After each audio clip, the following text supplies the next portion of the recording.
bicara tentang sanksi pidana terhadap mereka yang melakukan penganiayaan. Untuk dapat diketahui, penganiayaan ini ada penganiayaan biasa, ada penganiayaan ringan, ada penganiayaan berat yang mengakibatkan luka berat begitu ya, dan ada juga penganiayaan mengakibatkan matinya seseorang. Oh, jadi ada 4 jenis. Ada jenis-jenis itu, dan kemudian ada sanksi pidana yang berbeda terhadap pemberlakuannya. Setiap jenis-jenis tadi Ya. sanksinya berbeda. Nah, kemudian kalau kita boleh jelaskan apa itu penganiayaan adalah Boleh. tindakan kekerasan dilakukan seseorang terhadap seseorang yang mengakibatkan luka, yang mengakibatkan dia teraniaya, mengakibatkan dia memar seperti dia, dan mengakibatkan seseorang tidak bisa beraktivitas. Ini juga termasuk kategori penganiayaan. Ini bisa dispesifikasikan apakah ini bisa beraktivitas akibat dari penganiayaannya, memukul atau yang secara pemberlakuan ini bertentangan dengan hukum.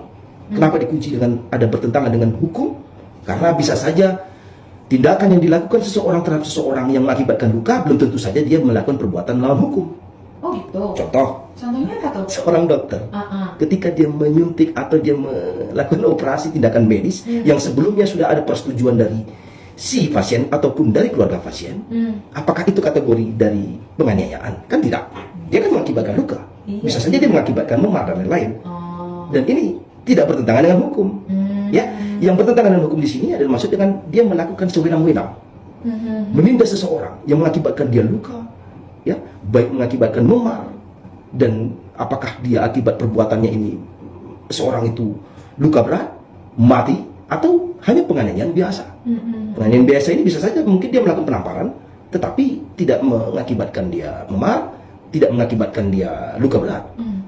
Ya, dan itu ada spesifikasi pengaturan sanksi pidana terhadapnya. Baik. Kalau di dalam kitab undang-undang hukum pidana, ya, bisa dilihat mengenai penganiayaan ini di pasal 351. Ya, di pasal 351 ini juga mengatur bagaimana penganiayaan itu biasa saja sanksi pidananya bisa diancam dengan 2 tahun, ya. Lalu kalau mengakibatkan dia luka berat, itu bisa diancam pidana dengan 5 tahun penjara, dan bisa saja mengakibatkan kalau penganiayaan ini mengakibatkan seseorang itu mati, dianiaya lalu mati, Sanksi pidananya bisa sampai 7 tahun pidana penjara.